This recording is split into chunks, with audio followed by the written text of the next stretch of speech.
Welcome back, everybody. I'm Forrest Riles, I'm Ed Cox, and this is Magnolia on Money, where we discuss everything financial from the economy to retirement.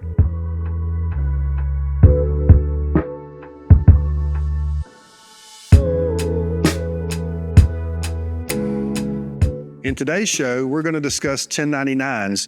You've probably been getting a lot of 1099s in the mail. We thought it would be really important that we go through some of the more important sections and make sure you understand it so you can make sure that your 1099 is correct. So this is what they typically are going to look like. This is 2024's 1099.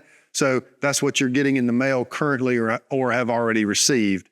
So the first section we'll look at today is where the 1099 is actually coming from. So the payer section.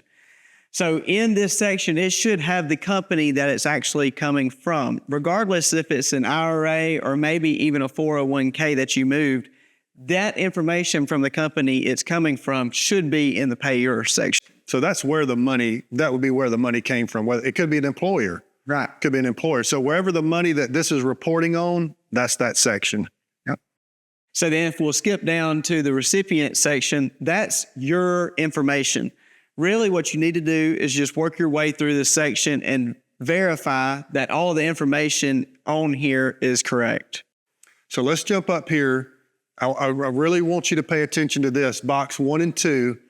And so box 1 is your gross distribution. So this would be the gross money that came from this company over here under the payers. Box 2A is the taxable amount, okay? So this is where it can get confusing.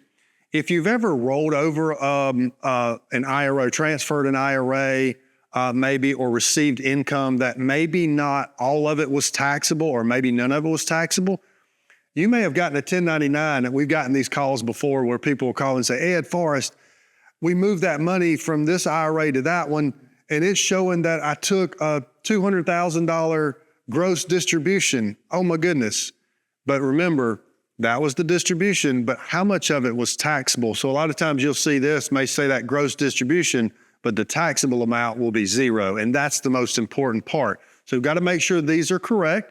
Look, they do make mistakes. So that's why we're here going over this. So when you get yours, make sure that that is correct. And then the next section that we'll look at is federal income taxes that were withheld. We're running those tax reports for our clients to make sure that we're withholding enough taxes for you.